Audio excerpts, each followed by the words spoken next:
In today's video, I'm going to teach you how to set up your domain in Zoho Mail Admin Panel. Whether you're managing emails for a small business or need a reliable email setup, Zoho offers a user-friendly platform to help you accomplish your tasks efficiently. Let's dive right into how you can get started. First, you'll want to head over to your Zoho Mail Admin Panel.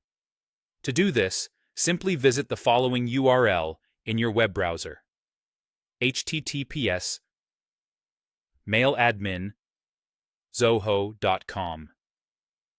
Once you're there, you'll be prompted to log in. It's essential to use your Zoho Super Admin account for this process, as you'll need administrator privileges to make the necessary changes and additions. Once you're logged in, the next step is to add your desired domain. Look to the left sidebar of your screen. There, you will find a section labeled Domains. Go ahead and click on this. You should see an interface that allows you to manage different domains associated with your Zoho Mail. Within this section, there's an Add button that is typically represented by a plus symbol. Click this to initiate adding a new domain to your account. Now, it's time to enter your domain name. This is the web address associated with your email, such as yourdomain.com. Make sure you enter this information accurately to avoid any issues with your email configuration later on. Once you've typed in your domain, click the Add button to proceed.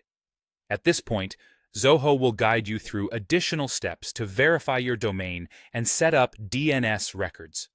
These steps are crucial for ensuring that your emails are properly routed through Zoho's servers. While these instructions focus on getting your domain added initially, make sure to follow through with any other prompts or guides Zoho provides for a successful setup. And there you have it. You've now successfully added your domain to Zoho Mail. This setup allows you to manage your emails effectively within the Zoho ecosystem. Remember, managing emails efficiently can significantly impact your productivity and communication workflow, so it's worth taking the time to get this set up correctly.